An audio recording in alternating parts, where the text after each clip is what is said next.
Baik, selamat malam guys, pemirsa Kerapu. Kali ini kita akan bicarakan hal yang sebetulnya sih hal yang biasa. Dilihat normal aja, tapi kadang-kadang rasanya nyelekit. Kita bicara dengan yang tema yang sudah dibawa KGBN. Masalah apa panggilan KGBN? Intoleransi. Karena itulah saya Ade Gondrong dan ini saya Julian Pala dari KGBN. Ini Pak Pendeta Siombing. Ya. Dari mana Pak? Dari Jogja asalnya. Jogja. Namanya Siombing atau dari Jogja. Itu namanya toleransi memang. Dan saya Pendeta Denny Cakirsa dari Jakarta. Dari Jakarta. Wah, nah itu. Nah, kalau kita lihat sekarang sih kita Pak Siombing sama Pak Denny bukan minoritas. Ya. Sama nih 2 sama 2. 2 sama 2. Balancing. Jadi saya nggak habis mengerti apa masalahnya tentang intoleransi di Indonesia. Tapi topik sore kita malam ini adalah untuk membicarakan atau kita mencari diskusi bahwa sosok figur seorang Ganjar Pranowo itu yang seorang tokoh yang paling kita anggap toleran di negeri ini sekarang. Oh, yes. ya kan? Ya. Bukan toleran apa intoleran? Toleran. Ini tolerannya seperti apa sih? Itu kita akan kupas. Oke, siap. Oke. Nah, karena itulah setelah ini kita akan lebih banyak mendalami perasaan dari teman-teman yang Nasrani, Protestan, Kristen, seperti apa yang mereka alami tentang pengalaman hidup dan kehidupannya. Oke. Baik, selanjutnya silakan Pendeta Denny untuk sampaikan. Pak Ganjar ini sudah kita lihat ya track record dari terutama di saat memimpin di Jawa Tengah ya. Dan ini satu hal yang tidak kita duga sama sekali ketika dia memecat kepala sekolah. Nah di situ satu hal yang luar biasa. Ya karena mengeluarkan hal-hal yang tidak memelihara atau menjaga stabilitas atau membawa ideologi baru. Jadi dia mendukung intoleransi. Iya, betul. Ya, toleransi. Masuk garis keras ya. Betul. Atau kalau sekarang kan garisnya lurus. Padahal negeri ini kan negeri yang beragam ini ya, suku, beragam dan memang agama. dari itu sudah terbangun. Hanya saja beberapa tahun periode ini agak terganggu. Ya. Lebih dahsyat ya kira-kira seperti itu dibanding jadi dari yang sekarang lewat. ini lebih terasa ya. Atau mungkin dulu dahsyatnya banyak kan gara-gara medsos kita ngeliatnya makin banyak kali ya. Kan jadi kita monitor semua, medsos kan bebas. Ya. Ini berita itu betul, mungkin ya. dari dulunya juga Sudah ada, sudah banyak. Begitu ada medsos lebih kelihatan. Nah, lebih banyak luar lagi. biasa Kayak lebih ngeri gitu lebih. ya. Dan itu buat teman-teman jemaah Pak Pendeta juga bikin kurang nyaman, nyaman banget lah ya. Seperti itu. Begitu ya. Oke, baik. Jadi ketika ada kepala sekolah yang indikasinya aja sudah baru indikasi. Copot langsung. Comot, enggak? Nah, ini lebih bagus kalau pemimpin-pemimpin daerah melakukan seperti yang dilakukan oleh Pak Ganjar. Oh gitu, pemimpin daerah gitu juga. Pemimpin pusat enggak? Mudah-mudahan. Boleh juga, harus. Ya saya setuju Mas, karena menurut saya kalau untuk menanamkan satu ideologi baru itu biasanya dari dunia pendidikan. Betul. Untuk menghapus lagi harus dari dunia pendidikan. Jadi dunia pendidikan ini ladang yang subur di mata mereka. Bagaimana merebut, menanam orang-orangnya. Oh, memang entry-nya di situ gitu. Nah, ini ya. juga Pak Pendeta 2 ini juga pendidikan. Iya. Ya, Pak Pendeta Siombing gimana? Ya, coba menurut Pak Siombing. Ya, kalau saya pribadi Ganjar itu pilihan utama dan pertama. Saklek dong. Untuk presiden berikutnya setelah Jokowi. Sebenarnya itu sudah terlihat dari keluasan beliau ya terhadap semua golongan. Dia berkunjung ke semua daerah ya, termasuk juga sekolah-sekolah ya, seminari, bahkan seminari atau sekolah tinggi teologi di mana saya dulu kuliah 40 tahun yang lalu. Ya, itu beliau kunjungi kok, beliau lihat. Bahkan saya bangga sekali karena beliau berfoto dengan mahasiswa yang terkini. Oh, Ya. iya. Jadi bagi saya Bapak Ganjar itu adalah pilihan yang paling tepat, Iya, pertama tepat, dan utama, Oh, oke. sebab dia merangkul semuanya. Semua dirangkul. Tadi sudah dicontohkan oleh Bapak Pendeta Denny tadi, di mana kelompok intoleran dia tantang, ya toh. Dan sampai sekarang menurut saya niatnya beliau itu ya tetap konsisten, Konsisten. tetap konsisten Untuk? karena untuk Toleransinya, membangun toleransi. untuk membangun toleransi, Merangkul semuanya. Dan beliau ini sebenarnya saya dalam paham saya, beliau ini pluralis sebenarnya. Pluralis itu artinya nilai-nilai kemanusiaan yang lebih dikedepankan. Itu sebenarnya. Jadi di Indonesia ini memang sebenarnya cocoknya adalah pemimpin yang pluralis, sebab Indonesia ini ya ada 6 agama resmi dan itu semuanya ada penganutnya. Jadi kalau seorang pemimpin ya merangkul semua dan mau tidak mau pengikut-pengikutnya, dalam arti orang-orang yang pro sama Ganjar, seharusnya menurut hemat saya bahwa beliau ini menjadi ikon, ya, ikon untuk bisa merangkul semuanya. Saya setuju dengan itu, apa gambar beliau ada telunjuk begini, satu. Satu. Ya, itu menunjukkan kita satu. Oh, dia nggak nunjuk Julian. Jadi bagi saya Bapak Ganjar itu tepat supaya orang yang tepat, utama dan pertama. Oh, iya. Saya yakini itu sampai nanti tanggal 14 Februari 2024. Nah, makanya kepada teman-teman dimanapun berada, pilihan yang terbaik dari calon yang ada sekarang, kita bisa buka track record masing-masing, itu yang paling utama. Mari kita berkeinginan besar Indonesia makin maju. Ya, bagi saya Indonesia tidak perlu dirubah. Ya, Indonesia itu diteruskan apa yang sudah ada sekarang. Dilanjutkan apa yang sudah ada sekarang. Lebih dipercepat malah ya. Kalau bisa, Dipercepat. Kita Nah, lihat dengan rekam jejaknya. iya, Sama rekam medis kalau buat saya. ya bisa Iya. jadi. Medisnya hancur. Bisa jadi.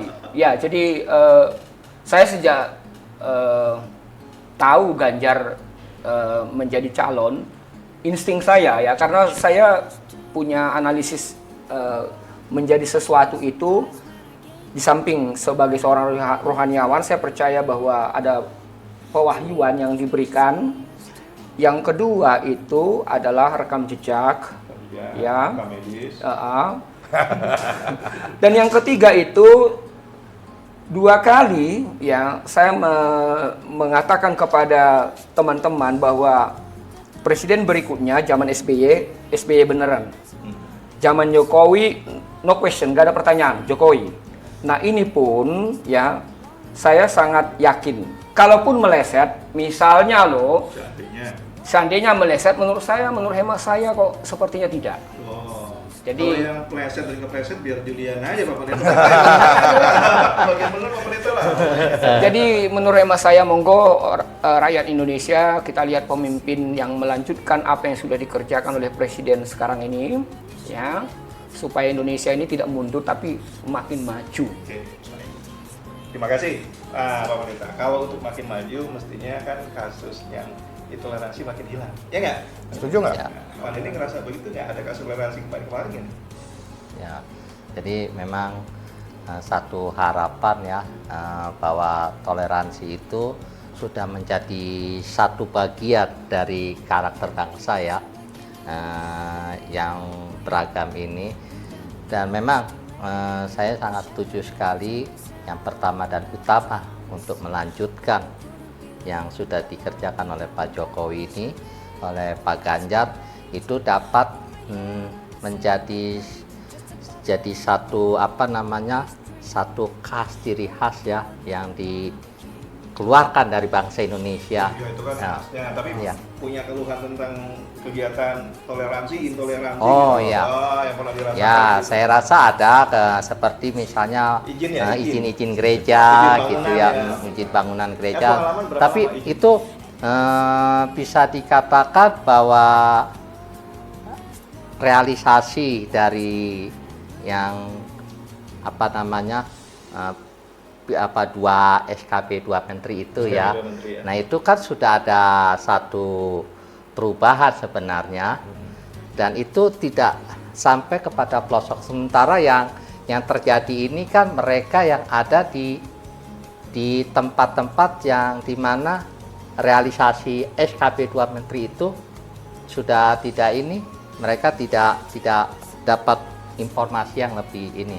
Dan inilah yang kemudian pertama bahwa dengan adanya sosok Ganjar ini, terutama kita yang Nasrani ya, buat teman-teman lawan untuk setiap mereka yang melakukan tindakan intoleransi. Tidak ada solusi lain selain lawan. Tapi kemarin gini Mas, kasus U20 itu Ganjar menolak Israel itu katanya bentuk intoleransi dari Ganjar. Gimana? Kita dengar-dengar tuh. Iya. Itu sempat ya.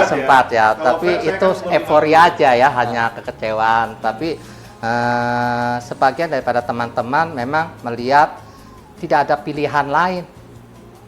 Siapa dari kandidat yang ada untuk toleransi ini selain Pak Ganjar? Ya, kalau kecewanya tuh yang saya dengar kan karena mengaitkan Ya. antara U20 itu. Betul, terkait, ya. Nah, saya masih agak sumir-sumir nih gitu. Memang ada hal demikian yang Iya, dilakukan. memang ada. Bentuknya gimana persisnya? Iya. Jadi mereka membawa Israel itu kan sama seperti Mekah, tempat yang suci, kudus, demikian juga Israel.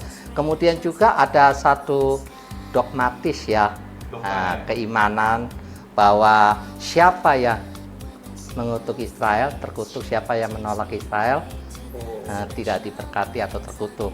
Tapi saya jadi dengar itu bentuk ayat malah atau gimana? Dogma atau ayat? Nah, masih mau ini. Itu ayat, dogma atau klaim? Baik, terima kasih Bapak Julian dan Bapak Ade serta Pak Pendeta Denny. Yang ada di permukaan bahwa apa yang dilakukan oleh Pak Ganjar dianggap melawan apa yang diyakini oleh sebagian dari kelompok Kristen. Tapi sebenarnya saya pastikan tidak semua yang memahami cara seperti itu. Dan memang natsnya di Alkitab jelas kok, orang yang mengutuk Israel akan dikutuk. Nats. Orang yang memberkati Israel akan diberkati. Nah, namun saya punya analisis yang lain. Ya, kita kan hidup di negara yang sangat jamak ya. Jamak keagamaan, 6 agama yang berbeda. Di antara agama masing-masing itu masih ada kejamakan. Artinya tidak sama semuanya. Nah, kalau plural lagi. Plural lagi. jadi kalau kita mengacu kepada Nats ya yang diklaim oleh sebagian teman-teman Nas itu apa sih pengertian? ayat. Ayat. Ya, ayat. Jadi kalau kita mengedepankan ayat itu kan sama saja dengan kita menimbulkan atau memunculkan intoleran. Kalau ayat, tapi kan memang harus dipercaya sama umat. Iya, harus dipercaya, tetapi nah begini. Ini mungkin harus ada sebuah diskursus yang mendalam bahwa sebenarnya nas Alkitab atau ayat-ayat itu harus dilihat konteksnya. Konteks itu adalah untuk bangsa Israel. Saat itu. Dan memang sampai sekarang kalau dipahami ayat itu untuk bangsa Israel. Ya, karena itu ditulis di dalam kitab Pentateuch atau kelima kitab Musa.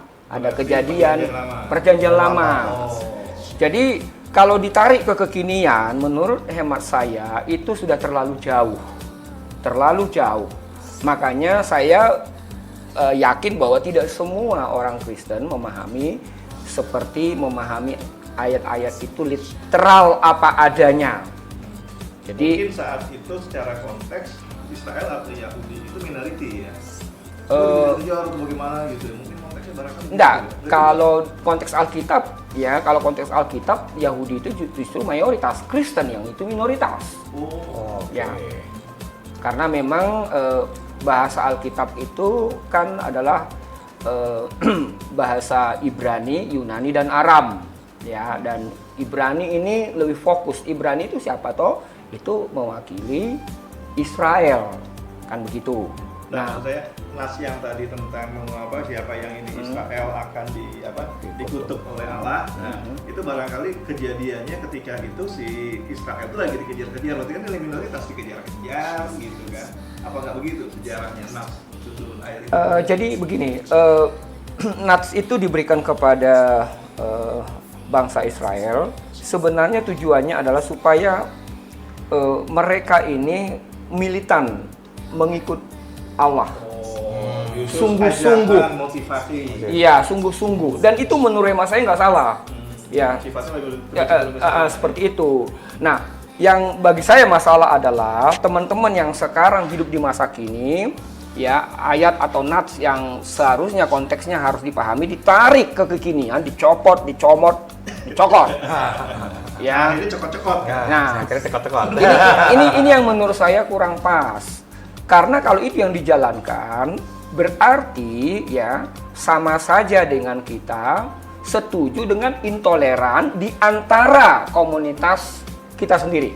Oh, justru ini bibit intoleran dari teman-teman umat nih yang Ya, Nasrani. dalam komunitas Dalam Nasrani. komunitas Ya, di komunitas Ya. terbatas loh ya, komunitas komunitas terbatas. seluruhnya. Sebab tidak seluruhnya, apalagi khususnya para teolog ya yang belajar Alkitab teologi dengan baik, tidak sampai ke ranah itu. Sebab Sebab bisa menyimpulkan atau mengaitkan aja Tidak nggak bisa. tidak bisa. Dan bisa dicek deh. Biasanya teman-teman yang mengutip atau mencomot ayat itu adalah teman-teman yang paham ya Alkitabnya, paham teologinya sangat awam. Kalau dia seorang scholar, seorang sarjana begitu, berpendidikan dengan baik, dia akan tahu itu nats untuk apa, itu nats untuk siapa. Nah, makanya sebenarnya peristiwa ini sudah pernah terulang. Dulu ya tahun 2000-an begitu kan ada satu partai yang mengangkat Kristen begitu ya. Waktu itu kan mereka menginginkan ya toh bahwa ini yang menang. Saya sebagai dosen di masa itu, saya orang yang paling depan berkata no. Oh, jadi ada partai mengangkat militansi kekristenan, terus harus dibela mati, kira-kira Ya, gitu ya. Oke. Saya pada waktu itu berkata no. Teman-teman mahasiswa berkata, aduh Pak Siombing kok malah tidak membela. Nah, kalau Anda membela sesuatu, Anda harus tahu Anda tinggal di mana. Rasionya itu harus betul-betul dianalisa dengan bagus, dengan baik. Katakanlah kalau ngumpul semua minoritas Kristen, apa cucuk, apa nyampe. Dan benar akhirnya untuk periode berikutnya, untuk threshold aja kan gagal itu, nggak nyampe kan. Nah, Jadi nggak berhasil. Nah, teman-teman mahasiswa ini akhirnya ngakui analisisnya Pak Siombing benar. Nah, saya bilang sebenarnya di Indonesia ini yang paling bagus untuk seorang pemimpin adalah kepemimpinan yang pluralis, nasionalis, yang merangkul semuanya. Itu yang paling tepat. Jangan kedepankan agama. Sebab dalam sejarah ya pemilu di Indonesia belum pernah menang yang mengusung agama. Partai agama. Partai agama belum pernah. Boleh dicek. Karena memang orang Indonesia itu sebenarnya sudah cerdas. Jadi kalau mau menang jangan ngusung agama deh. Jangan ngusung agama. Tapi waktu DKI Iya, waktu DKI itu kan sempat Itu kan 2017 ya? ya, Iya. itu kan bukan nasional. Ya, itu kan lokal. Ya, saya Masalahnya saya begitu. sepakat bahwa memang dan jangan berulang lagi ya. Saya kira kalaupun mau diulangi lagi, menurut hemat saya, rakyat Indonesia sangat cerdas. Siap. Tidak menguntungkan bangsa dan negara. Pak silakan tadi apa? ya, jadi maksud saya begini. Artinya saya sependapat dengan Pak Pendeta Siombing bahwa memang kultur bangsa Indonesia ini sebenarnya tidak suka berpolitik dengan agama. Itu tadi yang disampaikan bahwa Jadi jualan ayat nggak ya, bisa. artinya partai-partai agama ini ada, Iya. tapi juga nggak menjadi besar-besar sekali gitu di negara ini. Jualan ayat sama ayat nggak boleh. Ya boleh aja, tapi kan gue nggak laku kan. Tapi ada yang menarik Pak Siombing, artinya kalau saya kutip dari saat U20 rame-ramenya itu, Ya. itu Mas Ganjar sempat menyampaikan di Mata Najwa itu bahwa apa perlu kita mereview kebijakan politik luar negeri kita. Kalau itu dibutuhkan, mari kita duduk bersama. Kita undang tokoh bangsa, tokoh agama, tokoh politik, lalu kita melahirkan konsensus baru untuk negara ini. Oh iya. Ini bentuk keterbukaan dari seorang Ganjar Pranowo menurut saya. Artinya dia tidak mendiskreditkan semua yang seperti yang ya isu-isu yang berkembang di luar kan. Dia membuka diri, yuk kita duduk sama nih kalau memang ini perlu, ya kan? Dan itu saya menjadi saya garis bawahi sekali di wawancara itu. Emang sekarang Israel bukan penjajah gitu. Itu jadi blunder tadi. Ya kan? Ya sebenarnya idenya Pak Ganjar itu sangat brilian. Mari kita duduk bersama. Itu artinya bahwa apa yang sebenarnya yang dilakukan yang bagi kelompok Kristen mungkin kok akhirnya seperti itu, jadi banyak diantara minoritas ini kecewa. Pak Ganjar kan bersedia, welcome. Let us sit together. Mari kita duduk bersama. Kita ngomong kayak gitu ya? Itu gentle loh. Gentle. Karena memang terus terang aja kan dia terikat dengan sebuah sistem, ya toh. Dengan aturan dan undang-undang. Aturan-aturan dan undang-undang, dan memang kalau ditarik ke belakang kan ada sejarah itu. Menurut saya sangat bijak dia apabila dikatakan let us sit together. Mari kita duduk bersama, kita diskusikan. Saya mau kok, mungkin begitu bahasanya. Jadi mari kita diskusikan together. Mari kita diskusikan bersama. Menurut saya sangat elegan beliau ini, brilliant. Ya bagi saya pribadi ya. Ingin mendengar ya? Iya. Ingin mendengar aspirasi. Ingin mendengar aspirasi. Karena apa? Karena beliau ini kan orang cerdas. Ya, seorang yang mengenyam pendidikan. Bahkan track recordnya beliau menurut saya untuk bicara tentang kepemimpinan ya di wilayah Jawa Tengah tidak jelek-jelek banget. Iya. Ya. Sepakat. Nah, makanya bagi saya ya kalau itu dipersoalkan tadi tentang Piala Dunia U20. sebenarnya itu udah selesai menurut emak saya.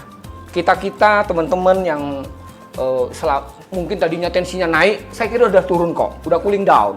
Nah, sekarang bagaimana kita usung ya Pak Ganjar ini ya, artinya tidak perlu dipermak. Biarkan dia apa adanya. Itu keren. Natural aja. Ya, let's see gitu loh. Nah, yang mungkin kalaupun kita intervensi di dalam berita-berita hoax itu yang harus kita eliminir, yang harus jangan dibiarkan berkembang. Tapi walaupun demikian, saya tetap percaya bahwa Indonesia tetap cerdas. Sekalipun tadi ada disinggung lokal kok bisa menang, itu kan lokal. Ini kan Indonesia, bro. Ya kan? Ya. Tapi kan ini kan masalahnya U20. Kita masih ada U17. Ada U17 nih? Iya, saya lebih senang U17. Kalau U17 gimana? Lebih. Lebih seger gitu. Ini sudah udah diizinkan belum? Udah ada izin, udah boleh? Udah. Oh, udah. Berarti udah selesai dong. Yang 17 nanti karena ininya di 20 kemarin, maka tensinya nggak akan sedahsyat yang U20 kemarin itu U20 karena ya seperti yang tadi bilang bahwa semua rakyat Indonesia itu sudah cerdas, bisa melihat ya, dan saya yakin bahwa terutama yang dianggap minoritas cuma ada satu kata, lawan. Wah, keren. Kan gini. Dan ini sudah bangkit di kalangan kita. Saya sepakat. Kalau Ya. yang tensinya itu menurun sepakat. Kalau U17 menurun, yang meningkat itu U50 kayak kita. U50. Nih. Tensinya tinggi. Masih olahraga lah. Iya. Olahraga. sebenarnya andaikan pun mereka kecewa dengan Pak Ganjar karena usia 20 Piala Dunia nggak jadi itu, dari 3 calon ini kan pakailah nalar yang logis, ya toh. Itu menurut saya paling lebih tepat. Jadi apakah yang kecewa ini akhirnya menjadi Kali itu. bukan tidak maju untuk memilih? Oh, Golput. Apakah jadi golput? Saya kira enggak. sayang, Enggak. sayang banget. Sayang banget, enggak. Itu makanya ini tensi kawan-kawan itu sebenarnya sudah mulai Ya, kembali. Tapi Ya. mungkin turun. tensi yang tinggi ya yang U50 itu kan. Iya. Jadi memang setuju sekali bahwa sudah berbalik ya kepercayaan umat Kristiani khususnya terhadap Ganjar apabila Kembali rebound. membandingkan ya Oke. ini Setelah melihat dengan Ya. sesama gitu kan. perjalanan waktu ya. Perjalanan waktu. Ya. Ya, saya punya analisis yang menurut saya logis lah ya. Dari 3 calon yang make sense itu ya, siapa itu yang masuk akal, itu siapa? Itu yang paling utama ya. Lihat rekam jejak, lihat siapa yang di-endorse Ya. oleh Presiden Jokowi, itu penting banget loh. Karena kalau keluarganya ya. ya kalau cinta sama Jokowi, cinta sama kepemimpinannya, mau tidak mau ikutlah. Ya toh, marilah bersama. Kan sangat mudah memahaminya. Ya. Jadi dari 3 ini mana yang paling masuk akal, mana track record yang bisa teruji kembali, khususnya bagi Anda yang lahir tahun 98 misalnya loh ya, mohon maaf ya. Itu harus lihat sejarah. Ya toh, harus gali sejarah kembali. Jadi terutama untuk milenial dan Gen Z nih ya. Iya, harus sejarah digali kembali karena itu penting sekali. Nah, makanya kalau sampai ya kita ini berkata Ganjar the best ya among others misalnya begitu, menurut saya kita nggak halusinasi kok. Saya secara pribadi tidak halusinasi. Karena apa? Karena 2 presiden sebelumnya, SBY itu analisis yang sangat relevan. Waktu itu saya masih ingat, SBY itu naik itu karena apa? Sorry, almarhum suami Ibu Megawati kan menghina habis-habisan kan? Terbuli Pak dia kan? Emosi Indonesia naik, Playing victim. Playing victim. like victim, ya toh? Ujungnya menang lah. Menang. Menang. Nah, Jokowi itu saya lihat track recordnya mulai dari dia wali kota terus naik jadi gubernur. Nah, setelah itu dia juga merangkul semuanya. Makanya pada waktu itu saya katakan Jokowi. Jadi pertama SBY karena tadi playing victim tadi ya. Nah, ini adalah Ganjar, let's see ya. Nah, makanya kawan-kawan siapapun kalau misalnya tadinya kecewa, saya percaya Anda sangat bijak dan sangat realistis memilih calon atau kandidat yang ada, mana yang lebih elegan, lebih bersahabat, lebih merangkul, bahkan kalau melihat track recordnya kira-kira mana yang lebih layak. Saya kira Indonesia maju ke depan 2045 100 tahun ya, IKN sudah akan jadi. Mari kita lihat Indonesia ini ke depan, jangan ke belakang, jangan mengadakan pembaharuan, tapi mari kita mengadakan maju ya, lebih cepat ya, lebih baik. Jadi saya pribadi loh ini kalau Anda setuju dengan saya, tanggal 14 Februari 2024, that's the point, itulah saatnya, itulah waktunya. Ya, sebagai rohaniawan tentunya saya berdoa ya. Sebagai rohaniawan tentunya analisis kitab suci tetap saya bawa, tetapi yang sifatnya universal, yang sifatnya ekumenikal, yang sifatnya itu juga yang disebut eksklusif. Eksklusif itu artinya setiap orang punya eksklusivitas, tetapi dia itu ada di dalam ekumenikal, tapi juga dia itu ada dalam universal. Jadi payung atap yang sama, ada kelas-kelas, ada ruang-ruang. Indonesia atapnya kan begitu kan? Kita punya ruang-ruang, itulah yang disebut dengan suku, agama dan yang lain-lain. Sekarang pada saat ini kesimpulannya nih. Saya sebagai rohaniawan juga melihat ya, ada dua bidang kehidupan yang tadi sempat disinggung oleh Pak Julian. Yang pertama itu pendidikan.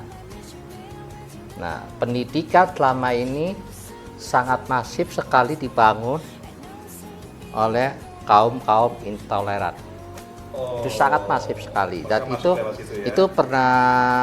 saya lihat. Saya melihat hal itu, wow, luar biasa sekali. Ya, ini mereka membangun satu. Lalu yang kedua adalah media. Nah, dua bidang kehidupan inilah yang harus menjadi perhatian terutama dan bagi kami umat Kristiani, terutama kerohanian. Saya di situ melihat bahwa mari kita mulai membangun sesuatu yang dimiliki oleh bangsa ini. Ini kekayaan ini, coba lihat di negara lain nggak ada yang memiliki kekayaan yang cukup beragam di Indonesia ya. Di Indonesia, bayangkan semua ada, tapi serikat ya, serikat bentuknya.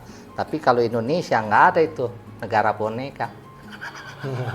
Tidak ada otonomi ya yang diberikan. Jadi sebagai kerohanian, kami terus membangun satu kebersamaan bahwa sebagaimana Tuhan cinta segala bangsa itu dilihat dari kan ciptaannya, karyanya sekarang ini, dan kami terus membangun satu pesan-pesan seperti Pak Xiaoming sampaikan, suara kenabian ya, tentang konteks Indonesia.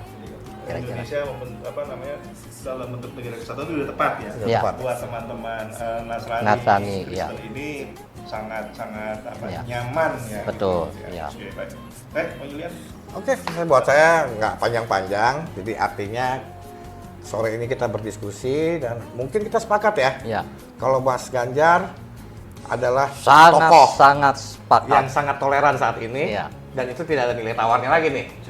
Ya, Iya. oke. Siap. Jadi kita bersama Ganjar terus lawan intoleransi. Kalau saya boleh nawar, kalau saya Ganjar tambahin Pranowo. Wah. Saya cuma itu sudah. Siap. Oke, closing teman. Ya. Xiaoming, singkat aja. Jadi Ganjar untuk periode ini adalah the best, utama dan pertama dari kandidat yang ada, dan itu bisa dibongkar dengan track record, ya, jejak rekam, dan juga Ganjar ini adalah tokoh pluralis nasionalis.